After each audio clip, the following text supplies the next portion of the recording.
Ladies and gentlemen, and welcome. Good morning. Welcome to the video conference of Bemobi to disclose the results of the second quarter of 2022. I'm Nicholas Baines, the new IRO of the company, and today we have with us Pedro Ripper, CEO, André Veloso, CFO, and João Stricker, VP of Operations in Brazil and Latin America. We inform that this presentation is being recorded and that all participants will be able to listen to us during the conference. Participants may also access the simultaneous translation in English. Just click on the interpretation button and select the language. For those who don't speak Portuguese, we have an English channel that can be used by pressing the interpretation button on the bottom right corner and choose the option English. After the presentation, we will have a Q&A session.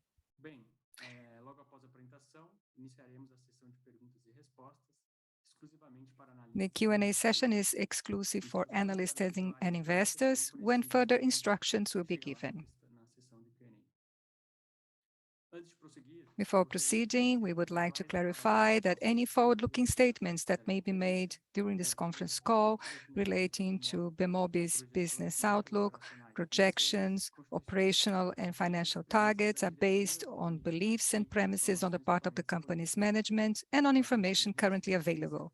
They involve risks, uncertainties, and premises as they have to do with future events which depend on circumstances that may or may not materialize. Investors should understand that general economic conditions, industry conditions, and other operational factors may affect the future performance of Bemobi, thus conducting to results which differ materially from those expressed in such forward-looking statements. I now turn the floor over to Mr. Ripper. Thank you very much, Nicholas. Let's start with the presentation. Good morning to all. It's very good to be here with you again and to share our results for Q2 and the consolidated results for the first half of the year.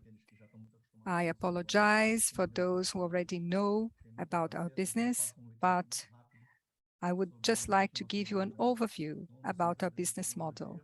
We are a tech company. Our business model is B2B2C. That is, we work with large companies that have millions of clients, and we provide technology solutions in 4 formats: digital subscriptions, microfinance and payments, or software as a service. This model has been the same since Bemobi was founded, but we have been expanding to different business lines. We also work preferably with emerging countries. On the next slide, you see how we divide our business lines. Practically, all the disclosure and the breakout of information that we give is based on these 4 pillars. This includes our financial information and also performance indicators.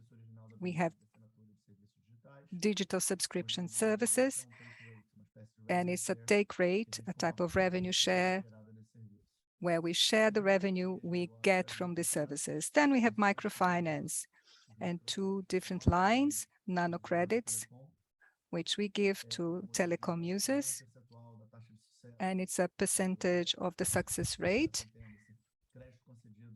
That is credits granted less any bad debts. And then we have a scoring model where we use the same base of information on telecom clients, but then it's a different business model. We anonymize data and sell them for scoring for those companies that are extending credit to end users, typically fintechs and credit card companies. Then we have digital payment solutions. These are the solutions that came from the acquisition of M4U, and this focuses on payment solutions for the telecom industry, and we are beginning to expand that to other sectors. And then we have a take rate model, where we take a small percentage of the total value transactioned. And then we have a business line, which is the software as a service, and the business model is not a take rate, but it's licensing, usually linked to a physical activity, number of messages sent, number of clients managed. So 100% of the revenue of Bemobi comes from these four groups. And now let's move to the highlights of the quarter. So very broadly speaking, we continue to expand geographically, and we work with emerging countries where the nature of problems is very similar to what we see in Brazil. These are countries that have challenges in line with the solutions that we can offer. We are now operating in Morocco and Tajikistan. We have increased the number of partner companies in B2B2C. We added 6 partners in Q2, and we continue to expand our penetration through these partners. On the next slide, I'll give you a breakdown of our new partnerships in terms of digital subscriptions, and this is our oldest business line. We have a greater penetration and a greater breadth of partners. We now have 85 partners, mostly telephone carriers, with some exceptions in the fintech business. And we have added 4 new mobile carriers. And we have increased our addressable market and our potential for growth in that line of business. In terms of microfinance, we added 2 new partners. In terms of microcredit, 2 new partners, specifically in Mexico, which are now using our scoring as a decision-making tool to grant credit. In terms of digital payment in Q2, we maintain the same 5 partners in Brazil and in telecom mostly, but I'm going to tell you about the next 2 partners which are going to be included in Q3. And these are our first partners outside the telecom space. And then in terms of PaaS, platforms as a service, we have 2 numbers. Our channel platform, Loop, is the one that enables the sale of other services. It's an enabler that allows us to sell more digital services, microfinance, and digital payments. It does not have a revenue on its own, but it generates revenue through other services. We now have 27 partners in Loop, of which 3 new ones which we acquired in this, or not acquired, which we added in this quarter. And an important element for the growth of our business. Last year we had 1 or 2 launches, and this year we are accelerating. This makes us very excited and makes us very optimistic in terms of increasing and making this channel more prominent. And then in terms of our B2C metrics, in terms of digital subscriptions, this is a more mature line of business, and in the last 2 quarters, the growth has been very considerable. Year on year and quarter on quarter, we grew. And we had a bit of a surprise here. We faced headwinds in Russia and Ukraine, where we had a medium to large operation, but the upside was that Brazil had a good performance in the period, and also Southeast Asia as well. So we had good results despite the troubles in Russia and Ukraine. We will talk a little bit more about this later. As for microfinance, there is a small seasonality. We are now back to the levels of Q4, which is our best performing quarter, and a strong growth year on year, driven by an acquisition made at the end of last year, AXA, and then the digital payment. The metric we use there is the total volume of transactions, the total payment volume, TPV, and it's a very, very solid number, which also had the contribution by M4U. We bought this company with a turnaround intent, and some indicators are now performing better. And in terms of PaaS, the metrics are different, so it doesn't make much sense to include this under B2C, as PaaS is mostly a B2B business line. Now, speaking about our solutions, we have been thinking that a lot of what we do in terms of B2B to C, be it digital subscription, be it payment, be it scoring, we always thought that this model could be expanded to other industries.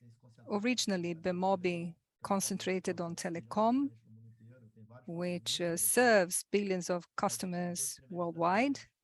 2 quarters ago, we started our first experiences with fintechs, either offering scoring or distributing apps through partnerships.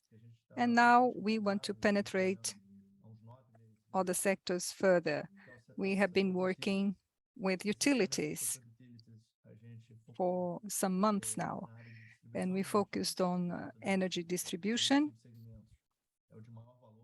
which is the one that has the largest transaction of values, and where there is a good match between their model and the offerings we have, and the privatization in Brazil is quite advanced. The major players are private companies, and some are owned both privately and by the state. There are many similarities in terms of the life cycle when we speak of utilities, especially energy. And there are many similarities with what happened to telecom some years ago. So both these sectors have millions of clients, recurring billings, accounts with variable amounts, and the challenge is to digitize the relationship with the clients. They have to deal with defaulting, costs for charging clients, and they all want to have a closer relationship with customers. In utilities, there is a deregulation, and current distributors want to know more about their clients. This may seem basic, but it's a big challenge, and digitization can play a very important role. So we created an offering based on 2 of our competencies. Bemobi, in terms of digitization, was a good partner of telcos to create digital channels to bring customers from the brick-and-mortars world to the digital world, and this adds convenience and lowers costs. And then we also have a lot of experience in creating digital payment solutions, so we can take clients from more expensive channels, such as lottery shops, and offer them other modes of payment. So we want to adapt this experience, this journey that we offer to the telecom industry. And we have been working with many companies. Our 2 first partners, Energisa and Volts, it's fintech. We have been identifying these points of pain to identify a better ways to offer a better journey to the customer. And also we have been working with Equatorial, a large energy group in the country, who shares our vision in terms of the power of a digital transformation. We can offer a white label solution, just as we do with other partners, B2B2C. So the end customers still see Energisa and Equatorial as the business that provides service. And then we add a platform to improve the payment journey for clients in general, especially the defaulting clients. So there are creative modes of payment with payments in installments, and we can provide a better balance of risk and return to the energy companies. We have been working on these services, and we expect that by the end of Q3, the beginning of Q4, these services should come online on stream for these two partners, and then we will be able to expand these services to other companies in Brazil and globally, just as we did with telecom. The last highlight may be that from the point of view of TPV of this market, although telecom is a huge industry, the TPV here in Brazil is 3 times higher than telecom. And in other countries, it's more or less the same correlation. So it's a long journey, but a very promising journey that allows us to build on our strengths. And we start really well with these two companies that joined us in this journey. So we're going to have more news on that. Moving on to the financial part, I'm going to talk about revenue before I pass the floor over to our CFO. In terms of revenue, it was a very strong quarter in absolute terms, but we had 2 adverse effects. We last quarter had the effect of 1 month of the conflict between Russia and Ukraine. We were affected only in March, but in Q2, we had the full impact of that conflict in the whole quarter. And this obviously affects these 2 geographies, which historically accounted for 5% of our revenue. And also because a lot of our business revenue comes from the international market, we had a fluctuation, a negative effect of the exchange rate year on year and quarter on quarter. And then here you see that there was an impact of 4 million because of the exchange rate. You see that from the dollar went to 4.90, but 4.90 reais per dollar. And this estimated effect had an effect on EBITDA as well. It is very easy to see. We have just one service, and many of the carriers just shut down the billings during the war. So it's easy to estimate. The operation of the business in general grew 83.5%. And this was because of the acquisitions that had not happened, but there was also organic growth quarter on quarter. The last points that I would like to highlight here were that the growth in the semester was robust. There was a slight reduction in the international share. And this, or rather, international, and this has to do with the purchase of M4U, and we will see the full effect this quarter, and also the impact of the exchange rate. There was a small effect here, but overall, we have a very relevant exposure internationally, and we want this our business to grow internationally. When we look in terms of the mix of revenue, we see that the company is more balanced in terms of different business lines, which are complementary, thus mitigating against volatility. For us to zoom in, I would like to share with you some data which we find very useful to share every semester. B2B2C helps a company scale up faster, to work in a symbiotic way with other partners that have other competencies.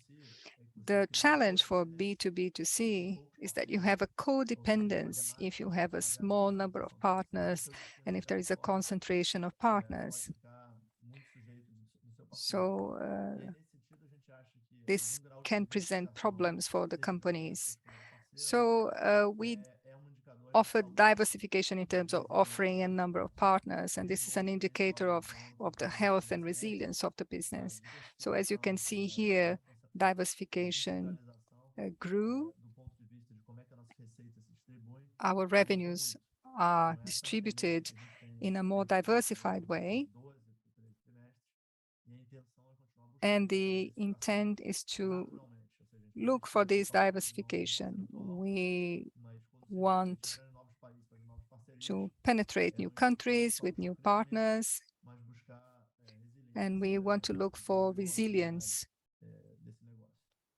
to mitigate against the volatility of the business.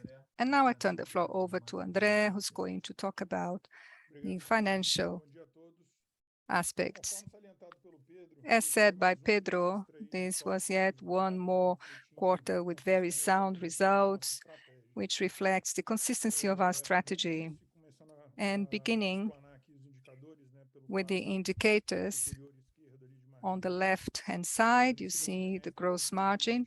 And in Q2 2022, the gross margin was 97 million reais, growth by 132% relative to the same period in 2021. And in the accumulated for the last 6 months, 192 million, a growth by 129%. In both cases, the margin grew relative to last year by 3 percentage points, which reflects the new mix of revenues of the company. It is a more balanced mix and more concentrated in new business lines where the margins are better, such as digital payment, PaaS, and microfinances. And speaking of administrative expenses in this quarter, they rose by 181% and were 52 million reais, and in the accumulated for the year at 105 million reais. And this had to do with the consolidation of the two companies we acquired in the second half of last year, Tiaxa and M4U, which brought some very important structures to allow us to execute our strategy. However, these business units have a lower EBITDA relative to Bemobi as a standalone company. And as a consequence, the EBITDA, the adjusted EBITDA was 45 million reais, a 92% increase relative to the second quarter of 2021. And in the accumulated for the year, 87 million, an 84% increase relative to the first 6 months of 2021.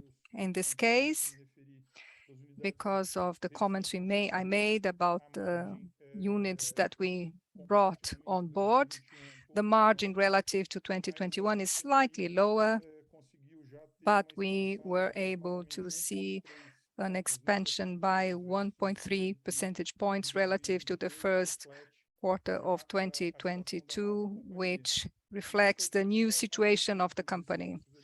And this has to do with efforts focusing on gaining efficiency, and especially in renegotiation of hosting contracts and optimization in our personnel structure. And with this, we expect to have better news in terms of recovering these margins. Moving on to the next slide, we explain the adjusted net income for the period, which was 8.6 million reais, a 43% reduction relative to Q2 2021. Basically, the net income was affected by the marking to market of the swap operation for the buyback of shares. This has no cash effect as this operation matures at the fourth quarter of 2022. And this affected the net income for the quarter by 18 million reais. In the accumulated for the year, the impact was for 15 million reais. Were it not for that, the adjusted income for Q3 would be 23 million reais, a growth by 74%, driven by a larger financial income in the period. And this was also offset by the amortizations of the allocated goodwill and financial expenses having to do with the payment of earnout. Moving to the right-hand side, you see our proxy for operational cash flow. So that would be adjusted EBITDA minus CapEx. In the second quarter of 2022, this was 33 million reais, a 61% increase relative to Q1 2021. And in the accumulated for the year, 63.4 million reais, 72% growth. In both cases, the cash conversion was extremely sound, 73%, and this gives us comfort in terms of our ability to generate cash. Specifically in this quarter, there was some disbursements, one-off disbursements. So you can see here on the lower part of the slide, the variation of the cash balance as compared with the first quarter of 2021. So although 2022, although we have generated cash in this quarter, we disbursed the first earnout to Tiaxa for 30 million reais. Then in Q2, we paid out 18 million reais in dividends. And then the buyback of shares, which in the quarter consumed 8 million reais. Specifically in this quarter, we also burned cash with working capital, which can be justified by three major factors. One of them is the renewal of some contracts, and we were unable to issue the invoices to customers. This will be regularized in Q3. Then we had payments of PLR, and specifically for the reasons Pedro referred to, we were impacted by the Russia and Ukraine conflict. We had to extend deadlines in our accounts receivable, which we are now recomposing. So all of these negative factors have been partially offset by the financial revenue with a cash impact, and that was about 10 million reais. So at the end of the quarter, we had 493 million in cash, a very robust position that makes us comfortable to continue to look for new targets for M&A. And with this, I turn the floor over to Pedro, who's going to make his final remarks. Thank you very much, André. So just to be brief, yet another quarter with sound results, not only in the financial front. Our cash position has grown, and we have been able to face the conflict in Ukraine. We have an operation there. Our people there are doing well. So we are happy with these new partners that came on board. These are extremely important indicators that help us predict the future, be it our partners in apps or Loop or mobile scoring. A highlight, and this has to do with the last 9 months in which we have worked with the utilities, is our decision to penetrate a new industry. It's never easy. And obviously we have to adapt our solutions. This is a very important milestone that could be even more important for us in the future. We were able to do all of this, and we have been able to maintain the margin.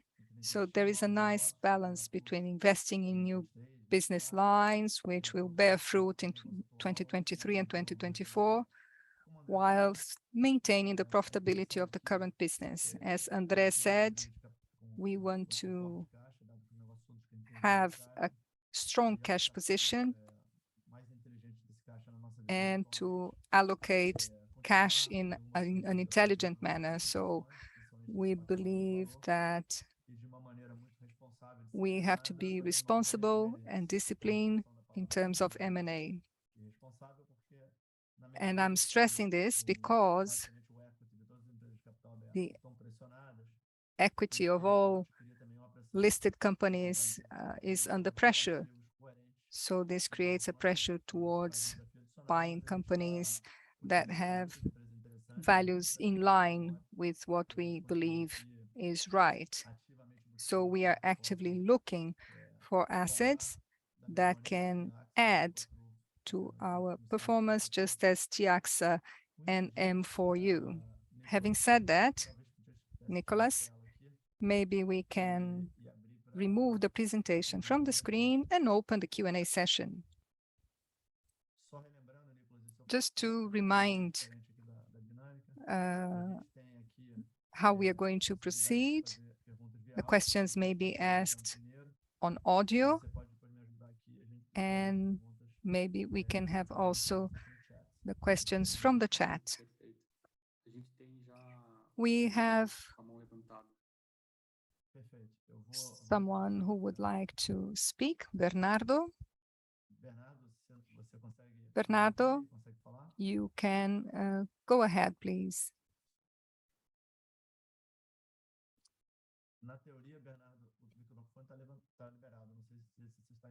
Bernardo, you can turn on your mic, please.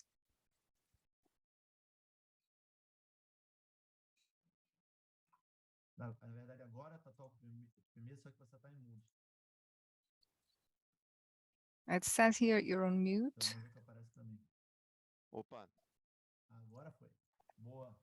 Now, here you are. Thank you. Good morning.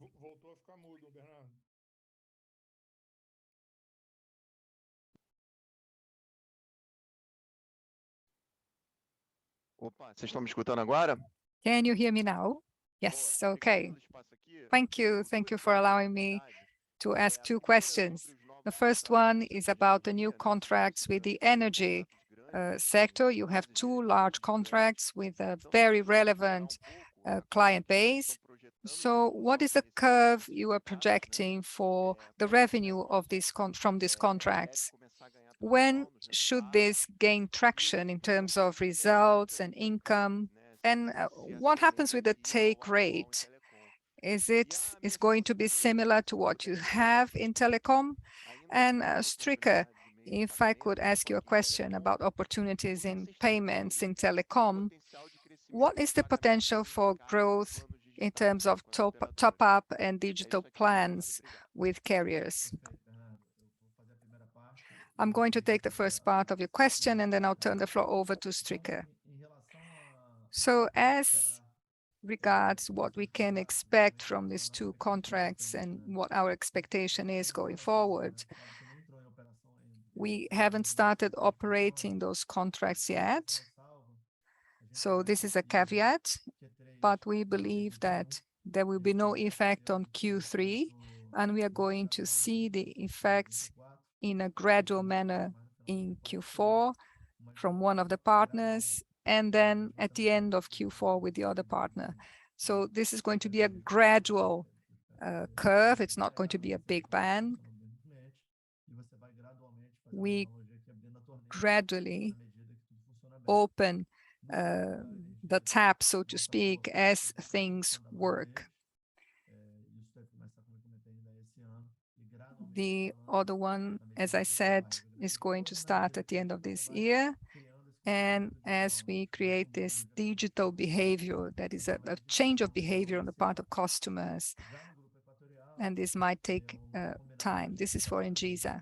But with Equatorial, we are going to start in 3 regions, one in the north, one in the south, and it's the same rationale. If everything goes well, we want to expand this type of offering to other places. So we believe, Bernardo, that the effect for 2022 will be very small. We are not counting on that. But in 2023, yes, we are going to see a material impact from Energisa and Equatorial. And we also expect we will be working with other energy providers. In terms of take rate, I can say more about that after 2 quarters. It's going to be in line with what we get in telecoms. In some lines better, others worse, but roughly the same. Operations for defaulting clients are riskier, but with a better margin of return. So there should be a better margin there. And for the regular clients, because the ticket is higher, there is a greater discount. So once you add all of these vectors, this looks like if we achieve the same scale as telecom,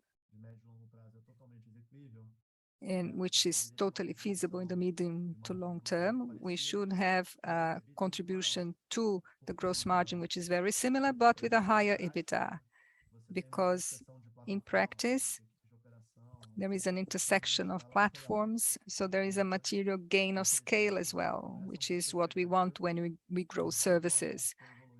And as we evolve, we are going to give you a little bit more color about this industry. And I'll turn it over to João now. Thank you, Bernardo, for the question. Great question, because these are fronts where we see a great potential for the medium term, because these are fronts that require a change in behavior. So it takes a bit until we achieve scale, but we are working to make that happen.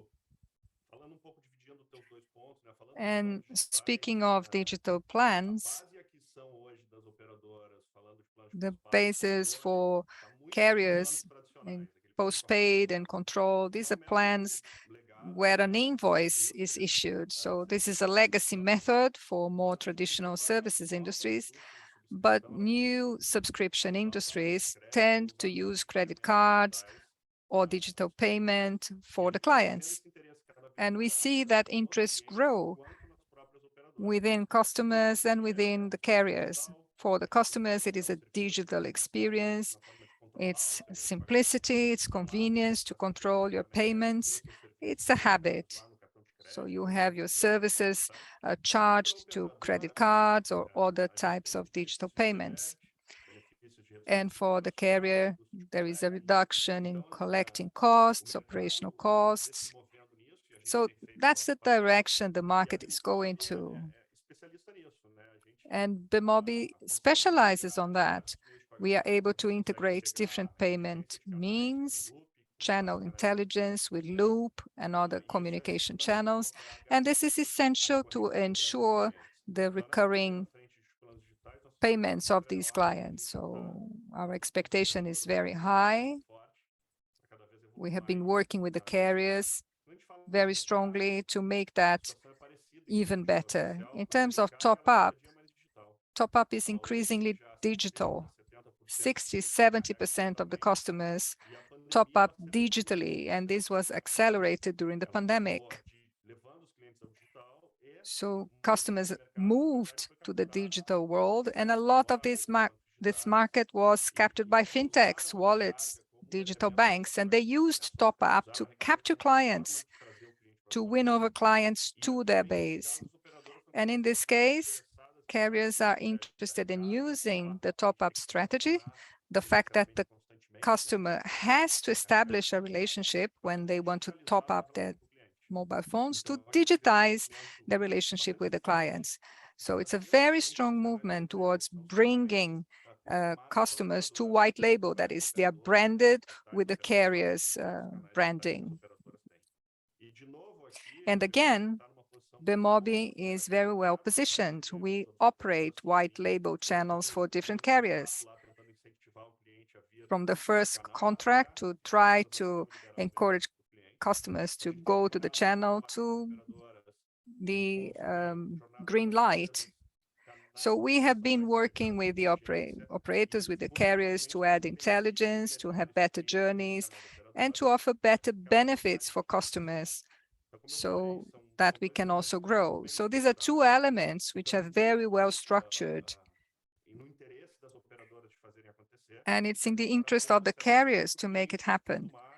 So it's going to take some time for customers to change their behavior and use these channels, these new forms of payment, so that they have a better journey throughout.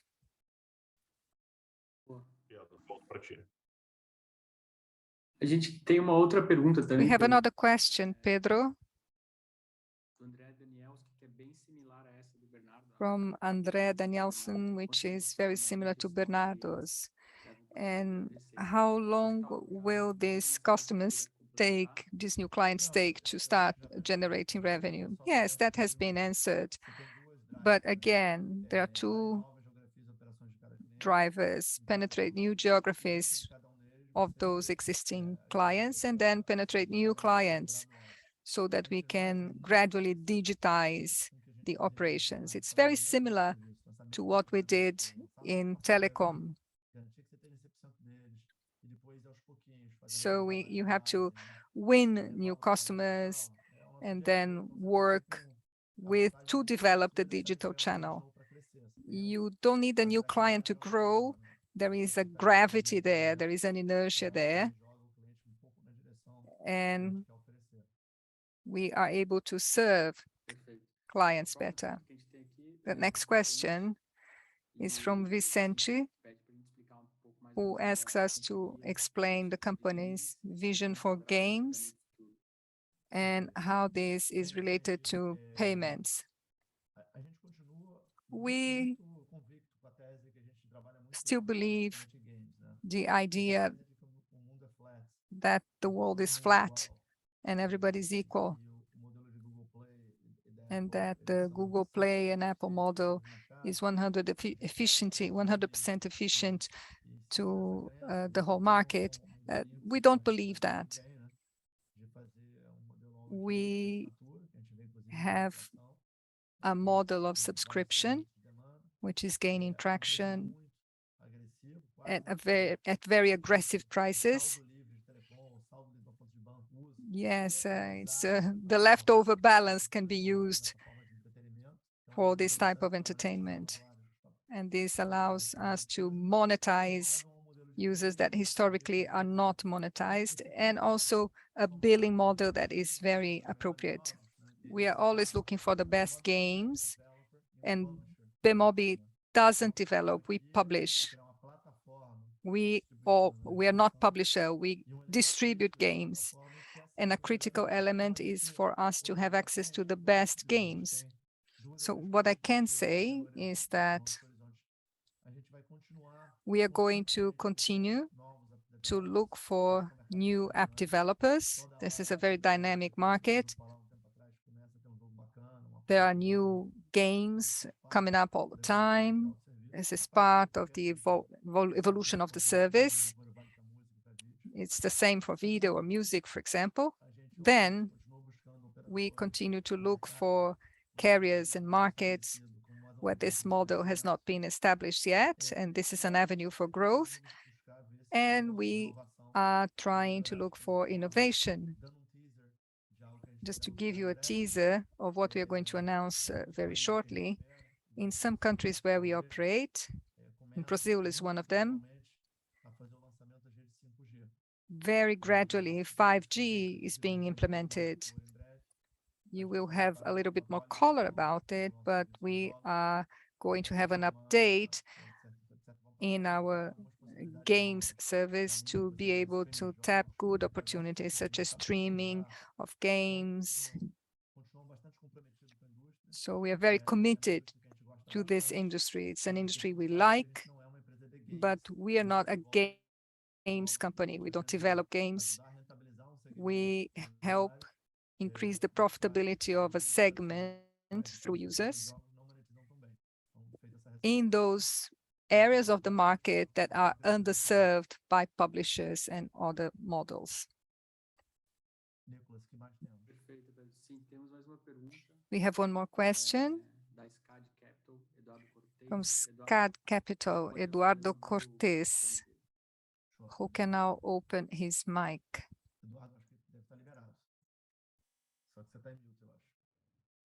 Estão me ouvindo?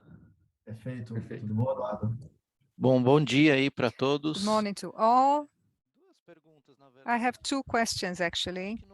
Pelo que eu me lembro, no call do trimestre passado, If I remember vocês correctly, trouxeram alguma in coisa last sobre, quarter's call, ter you identificado sinergias said com something as about having aquisições identified efetuadas, synergies with the Favorita, acquisition of Ouça, M4U and Tiaxis, that you had mapped the synergies and might execute on that in 2022 or 2023. Can you tell us about these synergies? Do you have a design on how this is going to happen? Is it going to be on the cost front? Is it going to be in cross-selling? If it's in costs, then I would appreciate having more details. And then something which is great, your penetration in the utilities industry. It's going to take some time until you see the revenues, but is this going to affect or not administrative expenses? Thank you and congratulations for the balance, very balanced results. Thank you so much for following us. So there are two types of synergies, and we are already taking advantage of them. First is the synergy in terms of revenue. When we look at a new business and we make an acquisition, the rationale is, does this company provide services that once integrated with Bemobi, we can increase the reach of these services through the carriers we have partnerships with and so on, and to new geographies. So we had an impact coming from M4U. The business areas were fully integrated, technology, products were fully integrated, and the synergy in terms of revenues have already been felt. We now are winning new contracts. We have reversed the downward trend, and these contracts will have an impact on 2022, 2023, and the same for Tiaxa. Bemobi has a sales force which has a greater outreach relative to Tiaxa, so we are selling together, but there is a long cycle there. So we have to knock on more doors, and this will translate in terms of sales funnel. In terms of cost, there is an opportunity, but also a trade-off. These opportunities were captured, and André talked about it. There was a growth in the margin quarter on quarter, which came from the synergies. Areas where there was redundancy, but especially in platforms, we have renegotiated contracts, consolidated contracts, and optimized the platforms to gain scale. So this made a contribution for the margin. And in the next 6 quarters, we should be able to recompose 1 or 2 base points. We might be able to increase the margin even more, but because we are excited with the outlook in the payment area, particularly with new projects, we want to maintain the company in a more balanced way because we see opportunities. So we should gain scale by leveraging the team that came from the acquired companies. And the last part of your question has to do with utilities in terms of costs. The utilities market allows us to have greater operational synergy, given what we do with telecom. The digital platforms are very similar, payments, fraud. So there is an economy in terms of scope. That is 70 or 80% of the functions are the same. And 70 or 80% of the overhead is the same. As we gain traction, we will have to focus more on the new sector. We have hired some new people who are more familiarized with these new industries. They understand the regulation, the consumers. So we will have to grow some of the areas a little bit. But our product area works really well. There's a cross-pollination of what you learn in one sector. We were trying to take our experience from telecom to utilities, but we just started in utilities and we see an opportunity to work the other way around. The model for defaulting customers, which we are starting to operate with in the energy sector, could be used also in telecom. So we are going to bring news in the near future. So as long as there is a critical mass in terms of size and a relevant overlap in terms of the types of problems, this is a synergy in scope. So we feel very comfortable with that. I don't know if I have answered your question. Yes, yes. Great. Thank you. And congratulations again for the results. We have, just one more so we can finish. André is asking about the reasons why there were more transactions in terms of microfinances. There were 2 drivers. The biggest one has to do less with new clients, but it's a seasonal effect. Normally in Q4 is a stronger quarter in general, but just to put it simply, it is a stronger quarter. And for many business lines, it is weaker, but Q2 is always better than Q1. So part of the improvement came from there, and then the other part of the improvement came from something that is still small, and I'm referring here to mobile scoring. So in one of the modalities, we give credit in terms of voice, data, or top-up, which is our more traditional business. We grant this credit before the customer pays, and then we recover the money in the future.